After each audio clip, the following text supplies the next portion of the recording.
I'll admit people as they come in, but why don't we get started? For those of you who just joined, my name is Ellen Feit. I'm the immediate past president of Woodbury Jewish Center. And I was the president when we started thinking about this presentation. That was the brainchild of Wendy Levitt.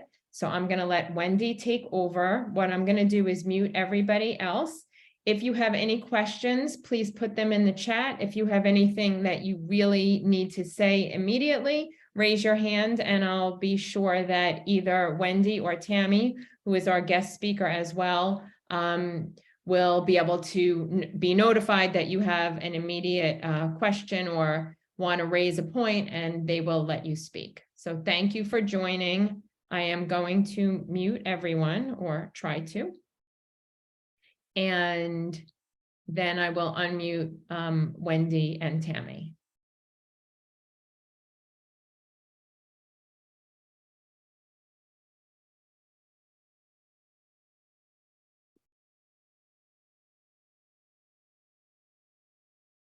Okay, thanks, Ellen. And hi, everybody. I'm Wendy Levitt, and I'm so excited to be here tonight, along with Tammy Rossman-Benjamin from AMCHA, or the AMCHA Foundation. Let's get right to it right now. So for those of you, let's not get ahead of the game. For those of you who were able to make it to the first in our two-part series, you already know that it's complicated to figure out how you're going to go through the college search process. Families are looking for schools that are good for their children. Children are looking for, schools are looking for students that are a good fit for them. In order to successfully manage the college search process, it's not so much just filling out the application, it's identifying the right target list and then marketing yourself to the schools so that you optimize your chance of getting in. But here on this call today, we are going to be talking about something that is unique to the Jewish community, which is that in addition to finding schools that are a good fit for your students, the goal is to find a place where your child can thrive not only as a student, but as a Jewish student. And the good news, and we're going to be talking about a lot of good news as we go through this presentation, but the good news is finding a school where a child, a student, can experience vibrant Jewish life is easy. We've got campuses across the country that offer Hillel, Chabad, Greek life, student clubs. There are strong Jewish communities on campuses everywhere. However, on those campuses, specifically on campuses with stronger Jewish communities, we're also seeing a dramatic increase in anti-Semitism. One of the most compelling comments that I heard came from a University of Michigan student who explained, it's easy to find Jewish life on campus. It is not always easy to be Jewish on campus. And that's what we're going to be focusing on today.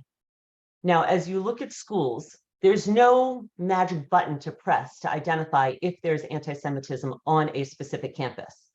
The safe assumption is that whatever campus you're looking at, there is anti-Semitism on it somewhere these days.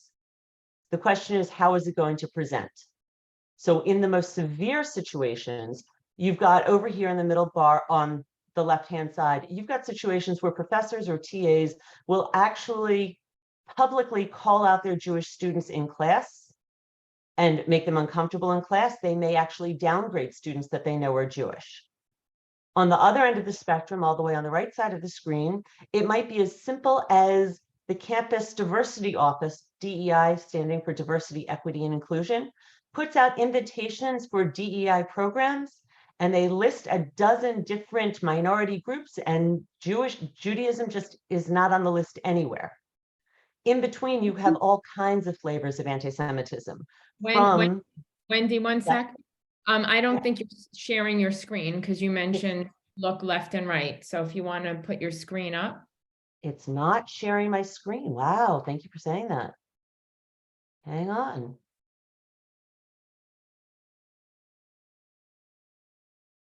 And Samantha, while she's trying to share her screen, did you want to say something? I noticed you raised your hand. Oops. You're muted. Okay.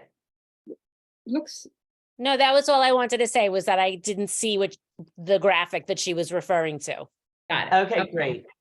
All right, so just to flip back really quickly, what was covered in session 1 about how to find a college? Session 2, we're now talking about how to find vibrant Jewish life, which is fortunately everywhere, Hillel, Chabad, Greek life student organizations.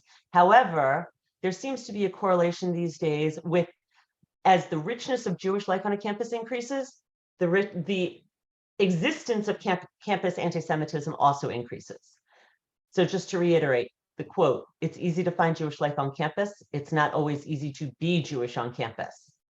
So you have a spectrum of where anti-Semitism presents on campuses, anywhere from the most severe, where you have professors and TAs that are openly anti-Semitic and out in front about the fact that they will try to take away from the student experience, the Jewish student experience on campus, all the way to the other end, where it's not that anybody's going out of their way to harass a Jewish student, they're just kind of not seeing us.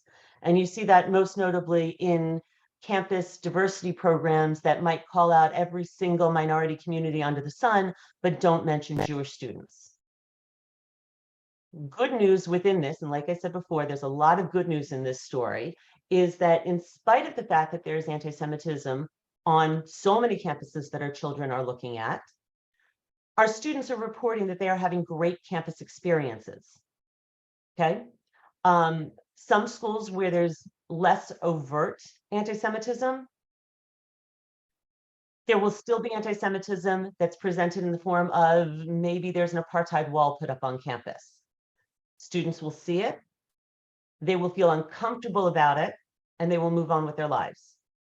At more hostile, openly hostile schools, those students will say, well, school here is 99% great, we just know which professors to avoid. The point here is that while our kids will go off to the schools of their dreams and have amazing college experiences and will not be stopped by the existence of anti-Semitism, they will still feel it. So as we go through this presentation, we're going to talk about ways to figure out how much your child may feel anti-Semitism on the campus that they're looking at, and what you can do to help them prepare to respond to it in a way that makes them proud of themselves.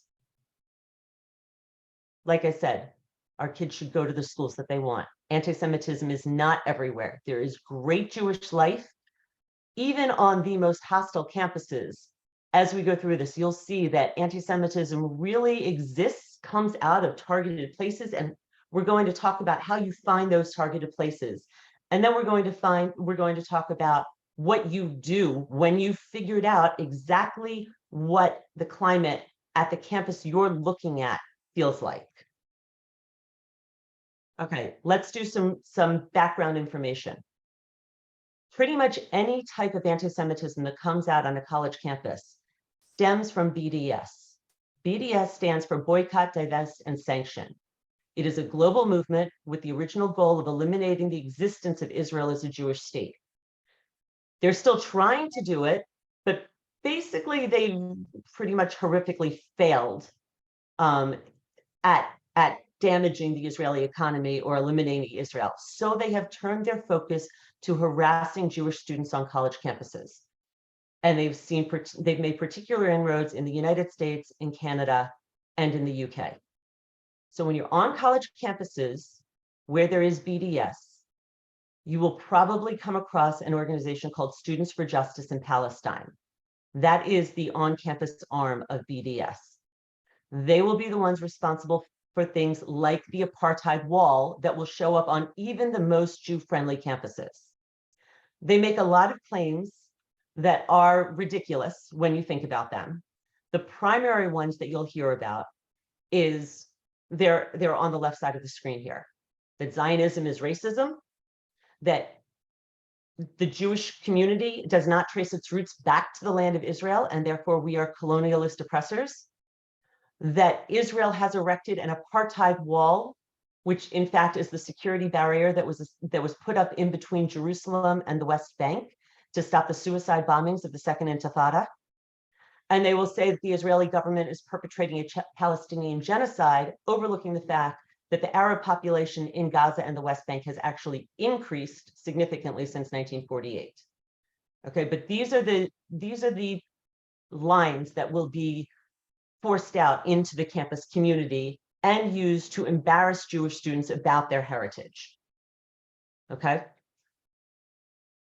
How do we know that this is more than just uncomfortable, harassing speech and that it's actually anti-Semitism? Well, more good news. 20 years ago, we couldn't fight the propaganda that was coming out of BDS because there was no coherent definition of what anti-Semitism was. So it was very easy for anti-Semitic groups to pivot and say, oh, I'm not anti-Semitic, I'm just anti-Zionist, and that's okay. That doesn't happen anymore because today we have what's called the IRA working definition of anti-Semitism. IRA is the International Holocaust Remembrance Alliance. It took years of meetings across cultures, across groups, to come up with what the definition is. Today, this definition has been adopted as the working definitive rule for defining something as anti-Semitic.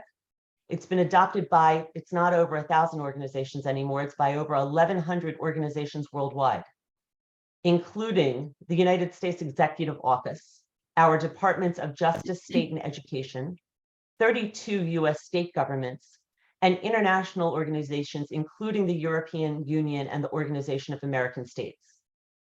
On campuses, you may hear that the IRA definition is just an opinion. There are many other definitions of anti-Semitism that are also legitimate. None of them have the traction of the IRA definition. And it is very safe to say that if you are encountering something that makes you feel uncomfortable, and you can compare it against the criteria outlined in the IRA definition, that you are standing on solid ground calling out somebody or something as anti-Semitic. Now let's talk about exactly what the IRA's definition says. It's based on something called the 3 Ds of anti-Semitism. The first D, something is anti-Semitic if it demonizes the Jewish people or the Jewish collective. It's important to pay attention to what the Jewish collective is because it's not just us as a community. The Jewish collective is represented by Israel. So when you come out with a statement that Israel is committing genocide, that is a demonization. It is not true. That is anti-Semitic. If you apply a double standard to the Jewish people or to the state of Israel, that is also anti-Semitic. When you make the statement, Israel is committing human rights violations and therefore should not exist because it is an evil community, but you do not extend that same charge in response to human rights violations in Saudi Arabia against the women or China against the Uyghurs, you are applying a double standard. You are holding Israel to a level and a penalty that you would not expect handed out to another group. That is anti-Semitic.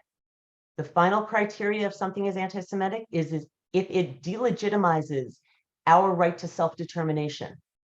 Nobody is saying that Israel is perfect. Nobody is saying that you can't debate the actions of the Israeli government.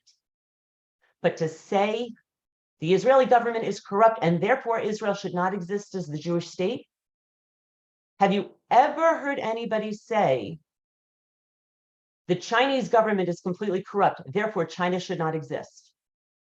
Or we don't like what's going on in Italy, therefore Italy should not exist. Again, it's a double standard and it's delegitimizing our right to self-determination.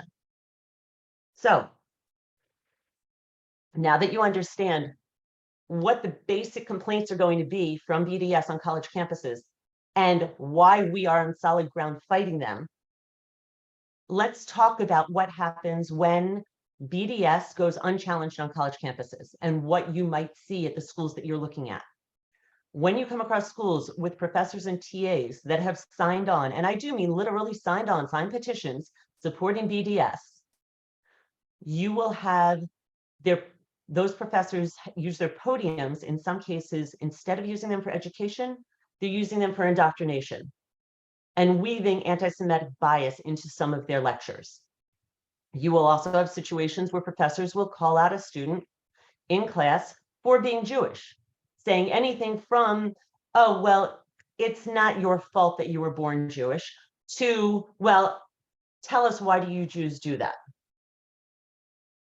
BDS, when it gets into student organizations, when Students for Justice in Palestine builds allyships with student organizations like student newspapers, like student government associations, and recently like student survivor of sexual assault groups, you will see these groups come out and do things like reject speakers that have not fully declared that Israel should not exist as a Jewish state. You will see them asking to have prospective members check their Judaism at the door, which means you can come and join us, but not if you have any intention on ever going on birthright. How does this trickle through to the Jewish American population on campus? And again, remember, our kids are having great experiences at college. However, the last survey that I saw was from April in 2021 from the Brandeis Center. 65% of Jewish students, even though they are having great times, have had moments when they have felt unsafe on campus because they are Jewish. 50% of them have been driven to actually feel like they need to hide their Jewish identity when they're on campus. All right, so BDS, as much as we are not going to let it affect us, we need to understand what it is so that we can respond to it from a position of strength, not in a moment of shock. So let's get practical now. You've got your college list, you're touring colleges. Maybe you're actually in a situation where you've already committed to a college and you're trying to figure out what's coming down the road. How do you figure out what the campus climate is at the campus of your choice? Well, there's three things. One is we talk to people on campus. The groups that we've talked about before, Hillel, Chabad, Students Supporting Israel, if you've got an into one of the Greek Jewish fraternity houses or sororities on campus. Another resource is the Israel Campus Coalition. And if you write down one thing in this presentation, it's the email here, info@israelcc.org.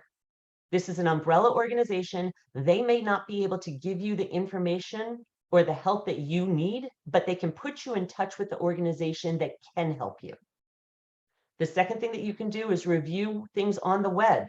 And in a minute, we're going to start getting into some practical reviews of where to look to find out how you can assess the campus climate.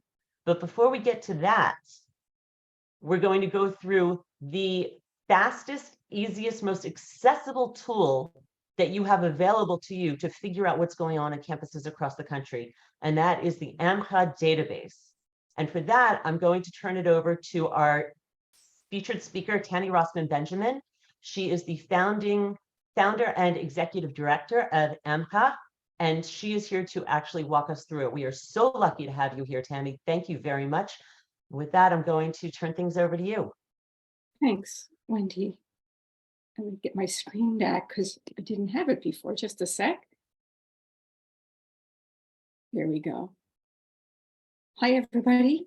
So it's really a pleasure to be here. As Wendy said, I'm the director of the AMCHA initiative. I'm also a former faculty member at the University of California at Santa Cruz. I taught Hebrew and Jewish studies for about 20 years.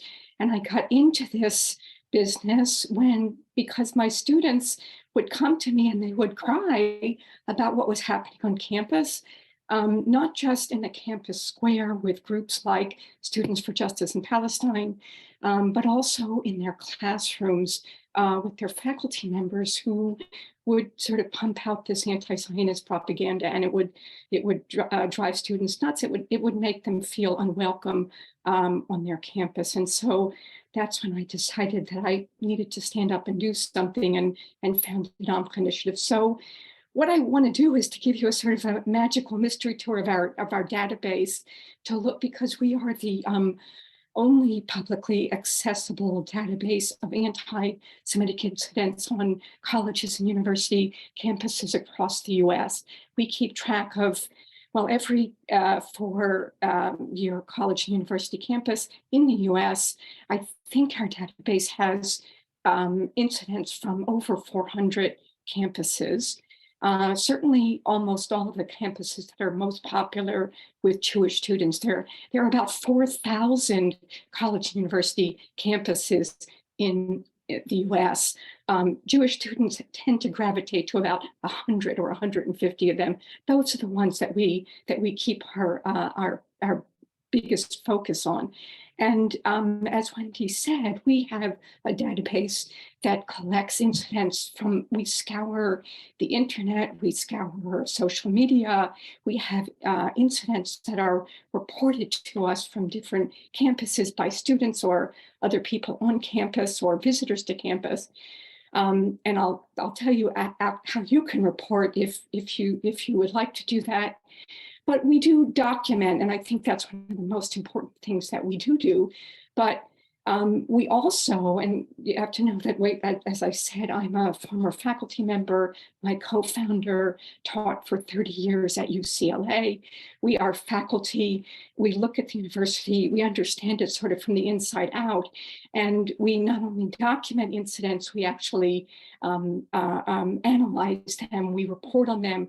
We look at trends. We look at what are the problem areas, and we come up with solutions for what we can do about it. And we actually also combat anti-Semitism. So if we have a chance, we'll also tell you a little bit about that. But for now, I'd like to share my screen and have you take a look at our database, because I think this is what's going to be most useful to you. Is everybody seeing our website? Okay, here's our menu. I'm not going to talk about all of these things. I am going to talk about the database searches. We have several kinds of database searches, several portals through which we look at the incidents that we collect. But what I'd like to do is to look through the two most useful portals, which are the incidents and universities. And these, I think, are going to be ones that you're going to want to look at as you're considering where your kids might go to school or campuses where your kids already are. So this is the incident database. We've collected close to 6,000 incidents, anti-Semitic incidents, on over 400 college campuses across the country. This is since 2015. And this database, or this portal to our database, looks at these incidents in a few different ways. And you can actually choose how you would like to look at these incidents. You could look at them chronologically, you could display them by date, you could display them by university, or you could display them by location. If you, let's say, put in a zip code or a city and you say, I want to look in a 25-mile radius around this point, what are the incidents of campus anti-Semitism that we find? You can then filter the information. You could look at a particular year's worth of anti-Semitic incidents, a state, a geographical region, or what's going to be most interesting to most people on this call, I think, is a look at a particular university and the incidents on that university campus. But what I'd like to explain before I actually do an example, I'd like to give you an example of what it will look like if you put in the university. I want to talk about how those 6,000 incidents got into our database. And I think Wendy's explanation was very helpful about what anti-Semitism looks like these days on college campuses, because while there is classic anti-Semitism, the swastikas, the neo-Nazi sort of white supremacist anti-Semitism that we're seeing a lot of in our country. On college campuses, we do see some of that some places, but I would say that the majority of anti-Semitic activity that we're seeing is anti-Zionist motivated anti-Semitism. The kinds of things that Wendy was just talking about, that we actually can use the IRA definition to actually identify, because it's not just the demonization of Jews, it's the demonization of the Jewish state. It's using classic anti-Semitic canards to actually tar the Jewish state, and Zionists, those who support the Jewish state. But I want to make a distinction between two kinds of incidents, because not all anti-Semitic incidents are created equal. And when we look at an incident that we found, or we think is an anti-Semitic incident that we want to put in our database, we ask, the first question that we ask is this, because again, there are not every anti-Semitic incident. For instance, there's a swastika that you can find on a bathroom door stall, right? And then there's the swastika that you can see on the dorm room door of a Jewish student. They're very different, right? One of them is an expression of, I don't know what whatever a swastika expresses, some expression of, I want to kill Jews, it's related to the Holocaust, whatever. That there's a lot of you have to unpack what a swastika means, but it's definitely an anti-Semitic symbol. But putting that anti-Semitic swastika on the dorm room door of a Jewish student, that's what we call targeting. Targeting Jewish students or Jews for harm, right? So it's an anti-Semitic incident that actually has an address of a Jew on campus. We call that kind of incident targeting, right? So over here on our on this page, we call that incident, so the first division that we make, or distinction that we make among anti-Semitic incidents is, does it target a Jew on campus, right? And if it does, we call it, and in what way could it target them? It could be an assault of a Jewish student. It could be a discrimination towards a Jewish student, not letting them join a club or going after them on student government, trying to kick them off, right? Saying Zionists not welcome here. It could try to shut down a Jewish or a pro-Israel event. That's suppression of speech. It could denigrate Jews, calling Zionist Jews baby killers or supporters of baby killers. So that's an incident that actually targets Jewish students. Those are the kinds of incidents that we're actually most concerned about, because those are the incidents that are most concerning for our kids on campuses. But there also is what we call anti-Semitic expression, which is a speech act. There's a lot of speech on campus. In fact, most of the incidents that are reported to us are speech acts. There's some kind of speech. Israel is an apartheid state. Jews control the media, right? Those are anti-Semitic speech, anti-Semitic expression. That they are anti-Semitic, but they're not, unless they target a Jewish student or target a member of the campus community, we just call them anti-Semitic expression, but they don't get the category of targeting. So we make a distinction. You can have a targeting incident that involves anti-Semitic expression, but you can also have anti-Semitic expression that doesn't involve targeting. For instance, Israel is an apartheid state that's blazoned on an apartheid wall. That's not directed at a particular Jewish student. It's actually free speech, right? It actually is considered free speech. Even though we might think of it as hate speech, it is free speech. But if it's directed at a student, if Zionists out of CUNY, for instance, that's an anti-Semitic act that targets students for harassment that really absolutely needs to get addressed. So now that we know what's in the database, let me take you for a look in the database, and let's look at, because right now all we have are the incidents from the most recent incident to the least recent incident in 2015. But let's take a look at, let's say, New York University. Okay.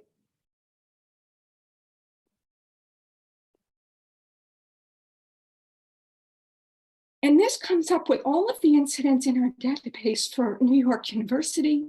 We see that we see that there are 113 of those incidents. There's a short description of what those incidents are. If you click on, it says view more, you can actually look at that incident in greater detail. It categorizes the incident. It classifies the incidents. It gives a longer description if there is one. In this case, there isn't. Importantly, if the university has responded to that incident, we will also keep track of what the university's response was to that incident. In this case, it was the chalking outside of a speech. This happened last week at NYU. It says Zionists not welcome here. And so that's how you can use the database to actually look at different incidents, to look at the incidents at a specific university. But what I'd like to do now is to look at the same, let's go up to here. I would like to look at it through a slightly different portal, and I'll be really quick about this. Let's take the same university. This is called the university portal. This gives you a broader look at a particular university, not just the incidents, but all kinds of information that impacts Jewish students on that campus in a negative way. So I'm going to look at NYU again. And this looks at, first it lists the incidents, which we also looked at through the incident database. It also gives you, it taps into our database of student voices. We keep track of every time we find a quote from a particular campus from students that talk about the environment for Jewish students on their campus, particularly anti-Semitism. We take those quotes, we put them in a database, and you can look at all of the quotes for any particular campus. You can look at it on the campus page. This is for NYU. We have collected 39 quotes from Jewish students at NYU. Next, we look at, as Wendy said, faculty on that campus who have endorsed an academic boycott of Israel. These are faculty who have publicly stated that they are anti-Zionist. They are likely, our studies have shown that they are likely to bring their anti-Zionism into their classes. If you want to know which of your professors have endorsed an academic boycott of Israel and declared themselves as anti-Zionist, you could look it up on this website, Faculty Boycotters. There are 4,000 faculty boycotters in the US that you can also look at specifically through a different portal on our website. The campus portal will also show you which are the anti-Zionist campus groups on that campus. In this case, there are 6 different anti-Zionist student groups, including Students for Justice in Palestine. There are 3 anti-Zionist Jewish student groups, which is very problematic. On college campuses, there's 3 of them at NYU. This is a very difficult campus in a lot of ways with respect to the anti-Zionism of the student body and faculty. We also have different videos that are little clips of anti-Zionist, anti-Semitic expression. And finally, the last piece are the ways in which our organization has gotten involved in different ways in trying to combat different aspects of anti-Semitic expression at NYU. And with that, I think I'll end. And if there are more questions about our database or about many things that we do, including our reports, including how you can get involved, I can answer them afterwards. So Tammy, we did get one question that I'd like to throw out right now. Sure. If you enter a specific university in here and it does not have a hit in your database at all, does that mean that there's no anti-Semitism on campus, on that campus? It means that we haven't found anything. Again, negative. If you don't come up with anything, it doesn't mean that there's nothing there. It just means that it's the tree that fell in the woods that nobody was there to hear it. And it could be that it just wasn't reported. I gotta say, there are 6,000 incidents. The vast majority of what happens on college campuses is not reported. Right. And so this is only what has been reported. We can only report what we know about. And that's why it's important. And let me just go back, if I could, to share my screen. If you if you or a student is on campus and they do see something, if you see something, say something, they can report it. We have a portal that says submit incident photo or video. And we have a portal where they can do that, or they can just email us at administrator@amcha-initiative.org. This is our website is AMCHA, AMCHA initiative.org. And at administrator@amcha-initiative.org, or they could submit it like this online. Right. This is great. Tammy, thank you so much. Right now, I know that we've got a couple of questions that are coming through the chat, but if it's okay, I'm going to table those for a moment. We're going to finish a couple of practical examples about other ways to find out what the campus climate is like at a specific campus, and then we'll open things up to Q&A afterwards. Okay, so if we can, let's see, is my screen sharing again or no? Nope, not yet. Okay, here we go. So we've talked about how to use the AMCHA database. Let's talk about other ways that you can figure out what the pulse of anti-Semitism on campus is, okay? And this is important because, like Tammy was talking about, it's one thing to have an anti-Semitic incident. It's another thing to have a targeted anti-Semitic incident. But as you'll see as we go through this, you'll be able to see the arc from how things move from just abstract anti-Semitism to something that can actually affect your student in their day-to-day life. So let's get going. Let's see. At the broadest level, if you're looking at a campus, you might want to Google statements made by the university president. Now, the good news is, good news again, most university presidents have statements out there denouncing anti-Semitism and anti-Semitic activity, even when it's on their campus. However, we've got a letter here from the University of Vermont president. Now, the University of Vermont is currently under a Title VI investigation. Title VI is, it prohibits discrimination. If a university is found in violation of Title VI, they can lose their federal funding.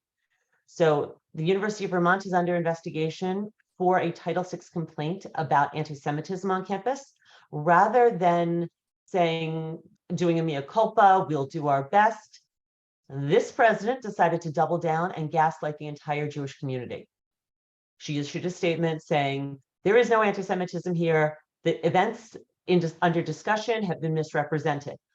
This doesn't target a specific student, but it does let you know that if you are on campus at the University of Vermont and come across an anti-Semitic incident, you might not want to start within the university structure when you're looking for a way to address it, because you might not get the support that you're really hoping for. Dig down a little bit. Another place where you might want to look online after you've searched for statements by university presidents, look at statements for different departments. So at Cornell University, for example, they are incredibly proud of how they teach the oppressed versus oppressor model of social justice. And they extend it and are proud to extend it to things that equate what's going on in the United States to what is happening, what the Israelis are doing as oppressors to the Palestinians as the oppressed culture. What comes out of presentations like this, students walk away looking at their Jewish peers saying, why are you guys okay with that?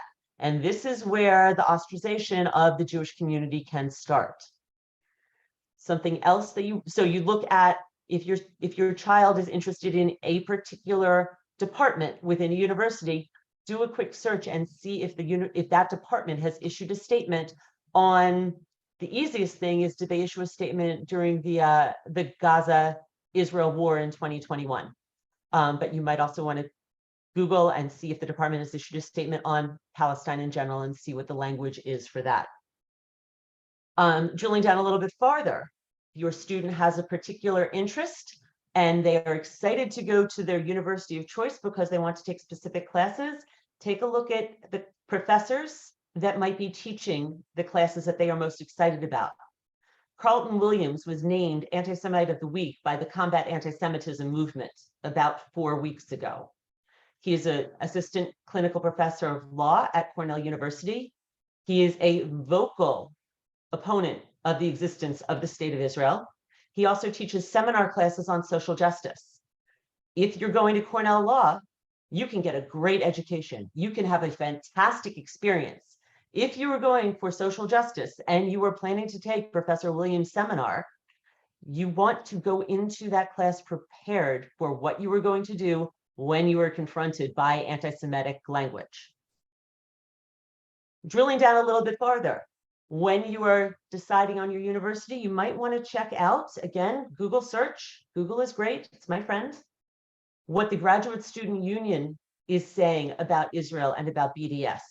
Because remember, your students' TAs are going to be members of the Graduate Student Union. So here we've got Brown University. 87% of the members of the Graduate Student Union enthusiastically support BDS. Now, again, this does not mean you don't go to Brown, but it means that you go in knowing the facts and knowing the fiction and knowing who to call if you find yourself in a position where you are dealing with a professor or a TA who is making your life miserable simply because you're Jewish. And we'll get to who you call for that in a minute, so hang on. Okay, let's shift gears a little bit. You're out of the imbalance of power that comes up when you're dealing with a professor or a TA or an administration that doesn't support the Jewish community. Let's talk about kids interacting with their peers and how you can find out if a child is, or I'm sorry, if a student is going to be asked to check their Jewish identity at the door before they can really embrace the student body. So for example, at Louisiana State University, the student government passed a referendum encouraging the university to embrace BDS. Now, this isn't going to be a big deal for students that don't want to be part of student government. But for those who do, you might want to drill down into the student government organizations, figure out if you can find out who voted for and who voted against, because these are going to be your peers. The good news about SGA resolutions is that typically, even when they pass in student government, the university administration typically declines to embrace them. Now, Tammy's database can point to specifics at different universities where they may not have been emphatically disregarding the resolution, but that's a place to drill down. But this is specifically really for kids that want to be involved in student government. Where it's a little bit more important to look because they've got a broader reach, you look at the student newspaper in general. Now, there's a lot to unpack in this article by the Harvard Crimson editorial board. The bad news, we do have bad news, is that the Crimson editorial board endorsed BDS and wrote an entire article explaining why Israel and anybody who supports the existence of Israel is immoral. And if you look at the bottom, there they go, calling Israel out for crimes against humanity. Okay. The flip side is, good news is they didn't run this as a news article. They ran it as an editorial, which is good for this. But you probably want to look at other issues of the Crimson if you're planning on going to Harvard to see exactly how they're reporting their news. Because remember, this isn't just relevant to the people that want to write for the student paper, who are going to be surrounded by people who overwhelmingly support BDS. This school, these students are all reading the Crimson, and they are having their opinions informed by what the Crimson chooses to report as news. Now, again, good news. If you go through the archives after this editorial was published, you will also find an editorial written by one member of the Crimson coming out in opposition to this editorial and explaining why there's so much in this editorial that's false, misleading, malicious. And the byline, the author of this counter editorial, is listed on the article. Again, reach out, remember, go back to that slide that said here, you can talk to students, you can do web searches, or you can look at the AMCA database to get a sense of what's going on. You've got the student's name, reach out to that student, quick email, hey, tell me what's going on. How bad is the anti-Semitism at Harvard? Who do you turn to when you need allies? What kind of support do you get? So by doing these searches for anything from the president of the university down to specific student groups that you're interested in, you can really get a handle of exactly what your student is going to expect, what they should expect when they arrive on campus, and make sure that they are prepared to address it. Now, there's one more thing, because the best laid plans, we all say we plan and God laughs, right? So you get to campus, your child is prepared, they are educated, they are strong, they already have their allies in place. They've reached out to Hillel, to Chabad, they've got people that they know in clubs, in Jewish supporting clubs across the university, and they still get caught up in something that they were not prepared to deal with. Where do you go? Well, the immediate place to go on campus is Hillel, Chabad, students supporting Israel. If you've got a relationship with one of the Jewish Greek houses, that's great. AEPI is on here specifically because they have been particularly strong in calling out on-campus anti-Semitism. And these are the people that are immediately there. They know exactly what's going on and they can help. Remember, you don't necessarily want to go to the campus diversity office or other administrators unless you know for sure that you're dealing with people who understand what anti-Semitism really is. Because even the best intentioned diversity officer may not understand that anti-Zionism turns into anti-Semitism if it doesn't start out as anti-Semitism. And the reality of it is anti-Zionism usually starts out as anti-Semitism. Okay, so that's your go-to immediate crisis. When you start thinking about how you're going to respond, bigger picture. Again, we talked about the Israel Campus Coalition, this umbrella organization that can put you in touch with the groups that have the expertise and the resources to help you address what's going on. You can also turn to Jewish on Campus, which is most known for its Instagram feed. It's a safe space where Jewish students can anonymously post what has happened to them on their campus and call out the campus by name. It allows for our students to feel validated, to feel heard, and to share experiences.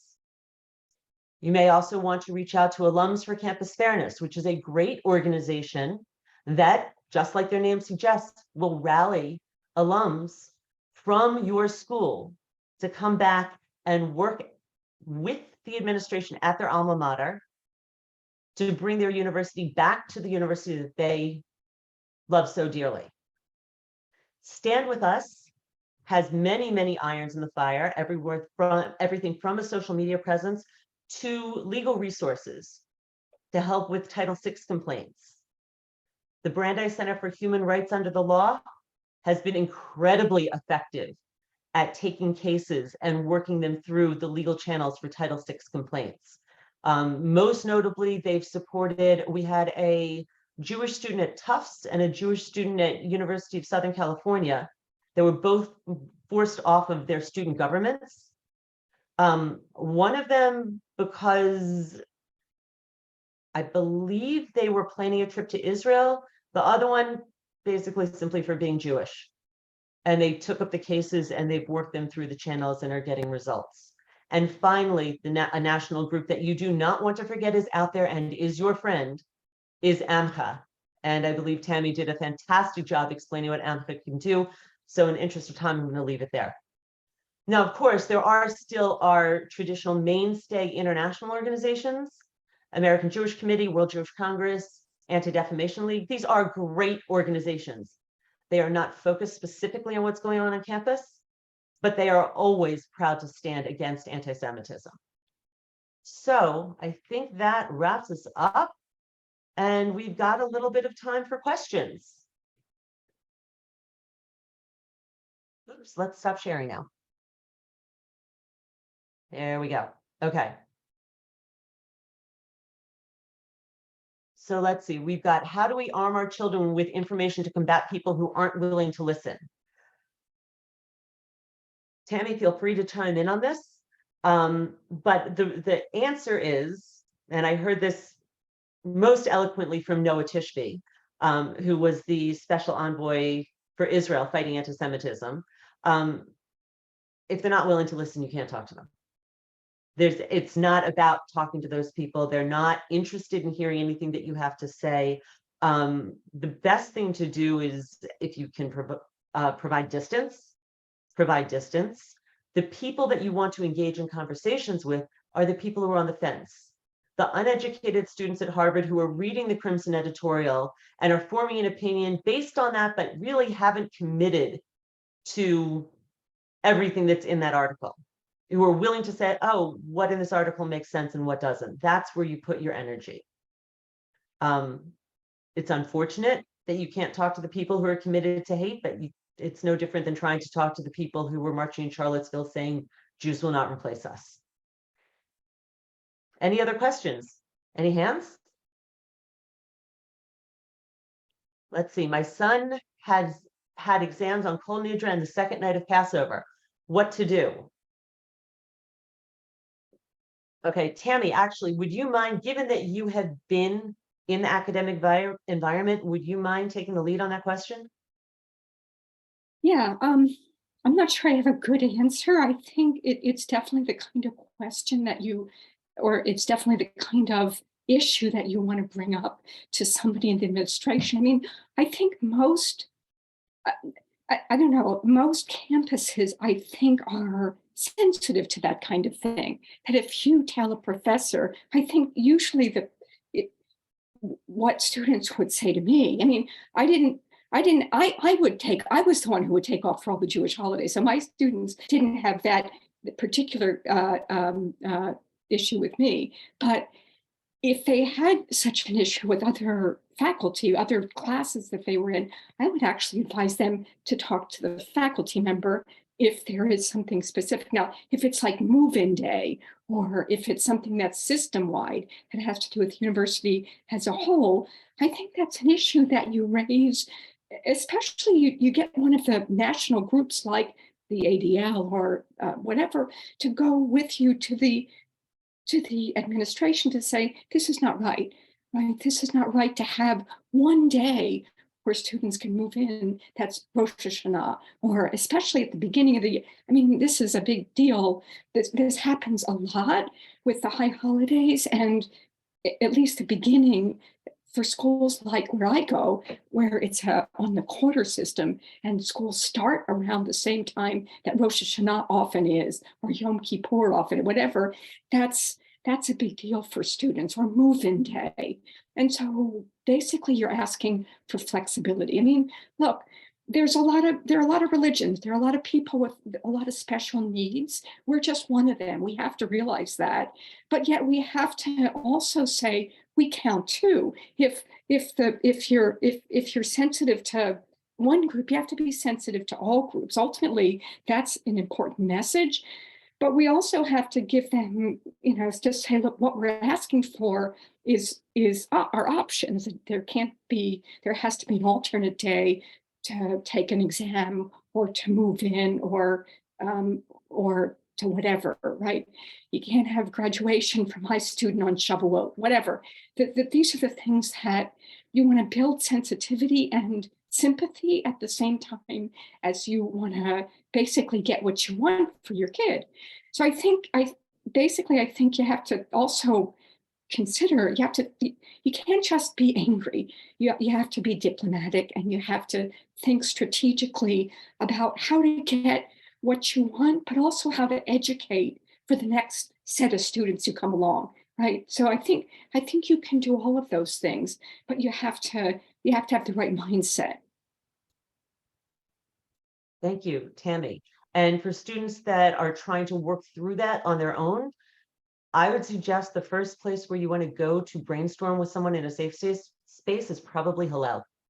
Because there's going to be somebody there who understands your specific campus community, understands the levers that can be pulled and the levers that shouldn't be touched, understands the language that's spoken on your specific campus, and you can brainstorm out exactly what can be done as the next steps per what Tammy laid out. Okay, we have another question. Do we find that these incidents happen more at liberal campuses or conservative campuses? Well, what's really interesting about political science these days is they're no longer talking about a spectrum. They're talking about a horseshoe where the ends come and meet again. So there is anti-Semitism all the way on the right that is horrific and dangerous for us. There's also anti-Semitism that's on the left that's horrific and dangerous for us. And you will come across instances of people who are supporting BDS, which is typically housed on the extreme left.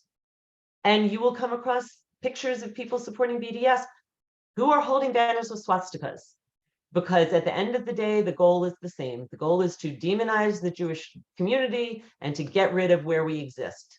It used to be back in the 30s, it was get out of here, go to Israel. Now it's get out of Israel, go somewhere else. But it's always about making us move. It's always about getting rid of us. So, you know, I wouldn't say that there is more of a problem on the left versus the right or the right versus the left. I would say that within progressive circles, BDS has done an exceptionally good job of developing allies with marginalized communities. So you've got, for example, the Black Lives Matter, the organization, the national organization, actually, when it originally wrote its charter, wrote the support of BDS into its charter. Once that was discovered, it came under pressure. It has since removed it. But there's been a big push for allyship from Students for Justice in Palestine with communities that argue for social justice, specifically in support of Black, brown, and queer communities. So, you know, if you're at you've got to read the temperature at your university, but if you're at a more liberal school, that's where you're going to find it. If you're at a more conservative school, you're going to look for the neo-Nazis. So I hope that answered the question. Oh, for Tammy, how have colleges reacted to this database? Have you heard anything from universities? No, I think they check it and use it. I think it's been a really important resource for a lot of people to sort of get the sense of what's going on. What has also been useful, that if I could have just a minute to let people know about, because I think it's I'm going to share my screen yet again. Are our reports, and it's for people who want to get a sort of a better overview of what's really happening, because we've taken all of our data and twice and sometimes 3 times in the year, we've published reports that actually look at the trends on college campuses across the country. So if there might be things that, you never know what you're going to find on a college campus. But if you look at some of these reports, I think our most interesting one to see what's really happening with respect to Jewish students and what we call this alarming assault on Jewish identity. It's not just about anti-Semitic incidents that target Jewish students. It's about anti-Semitic incidents that make it really tough for Jews to be Jewish on campus.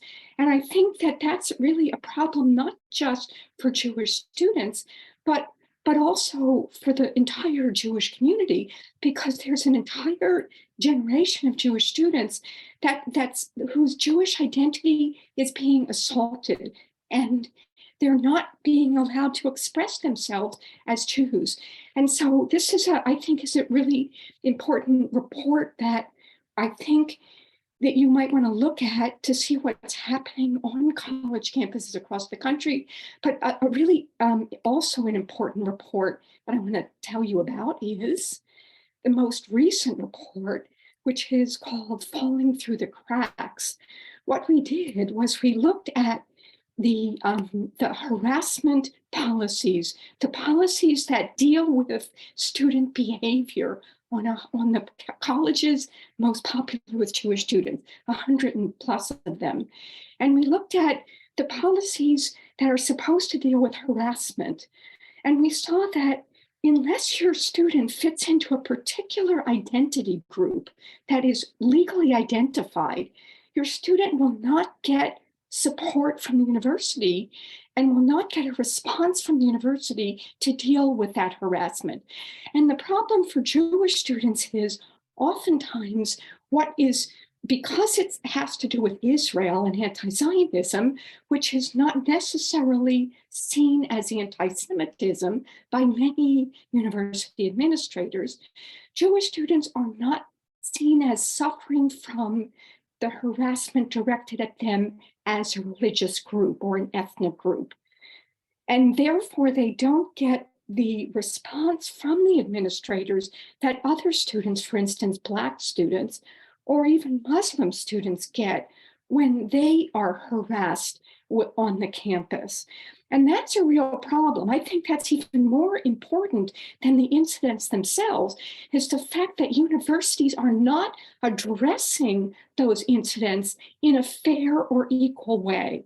And so I think, I commend this report to you. It's called How Schools Policies Deny Jewish Students Equal Protection.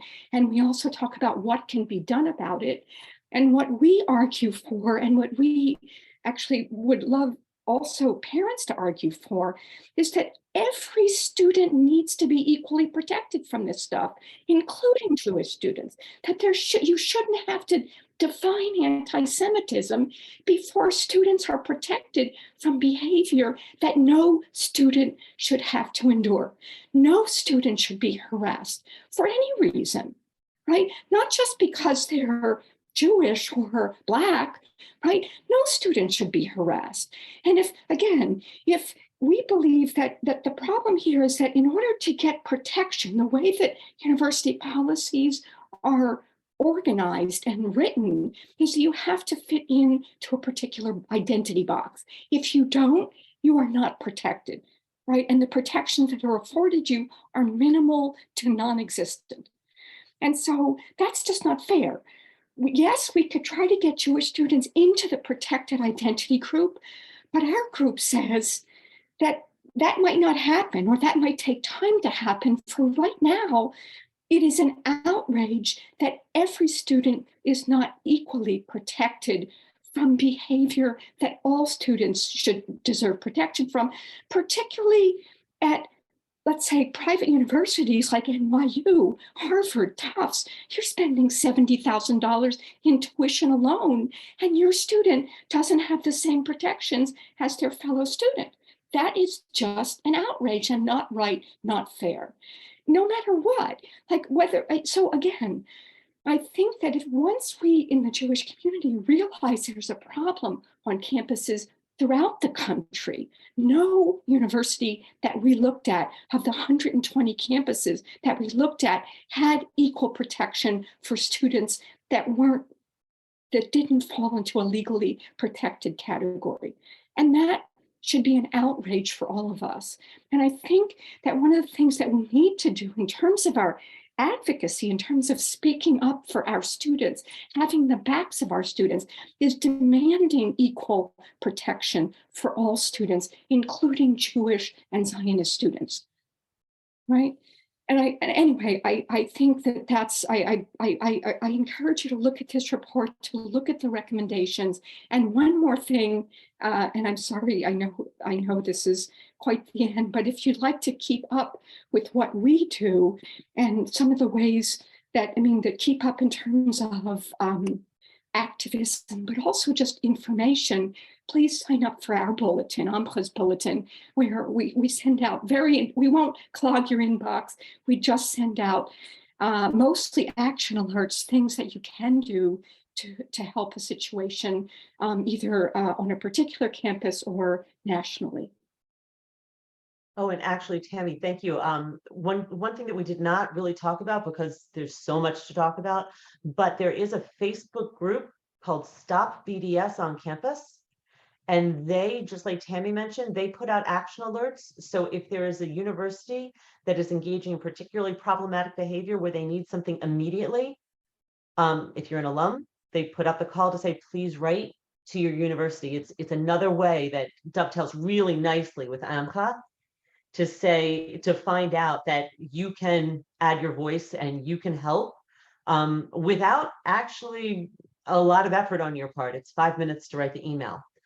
All right, I've got 2 more questions. So one is there an initiative to educate DEI officers that Jews can be victimized, excluded, etc.?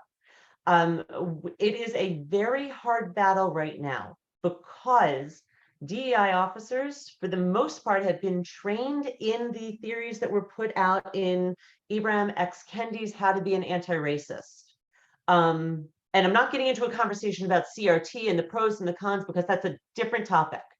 I'm talking about the model that was put forward that said that there are oppressors and there are oppressed people, and they used criteria to assess the level of privilege that somebody might have.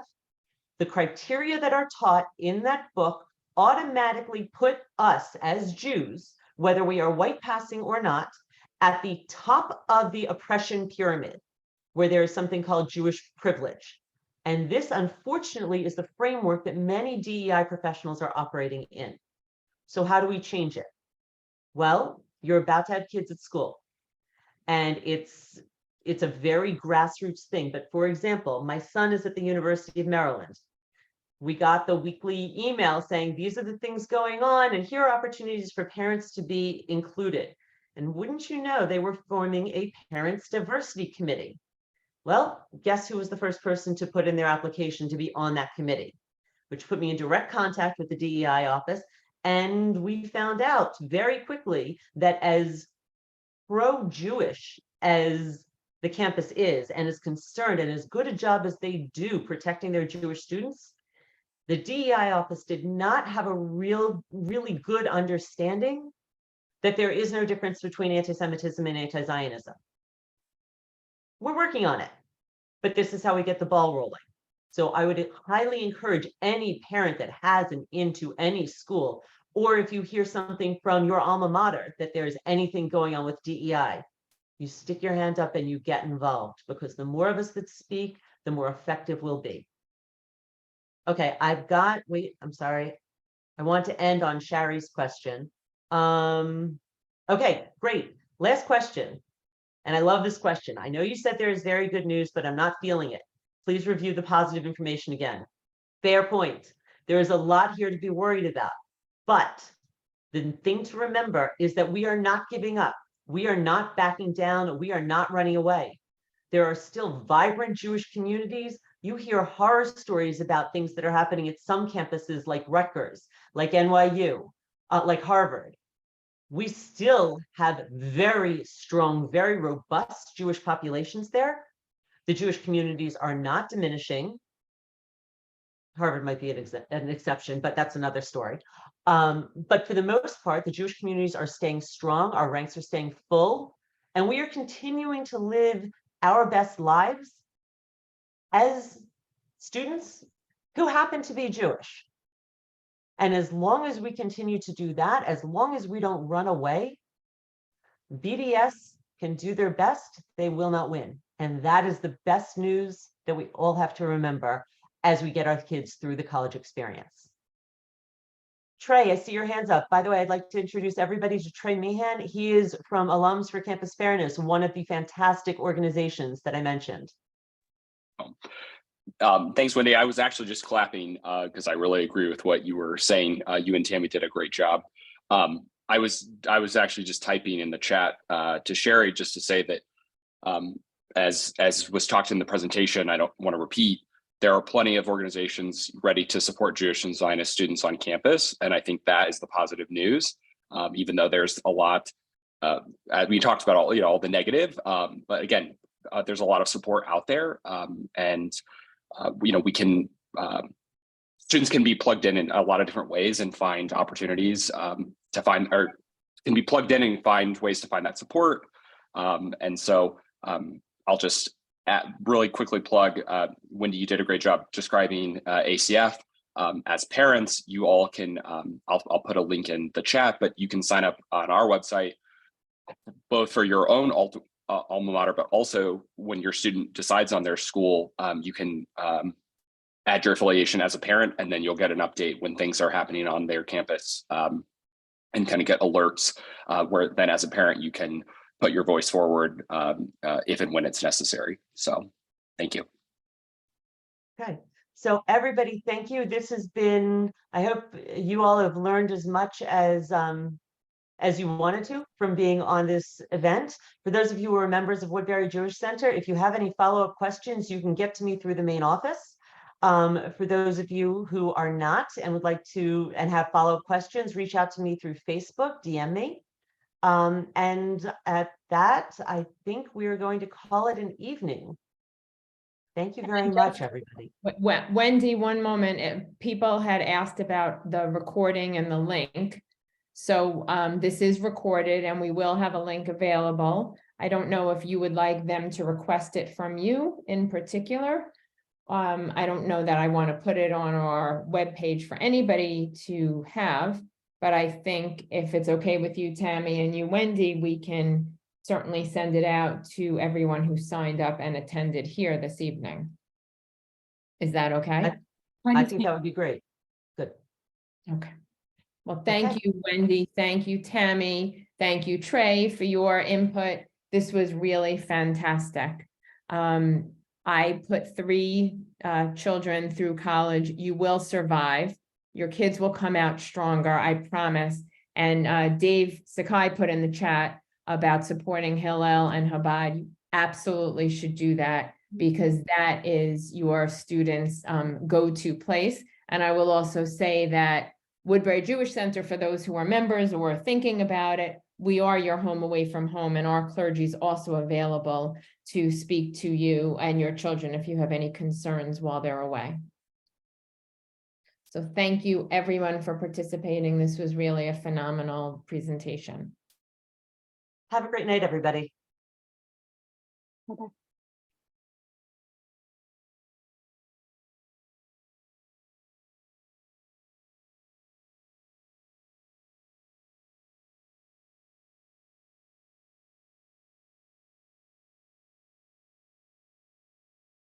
I think we're done.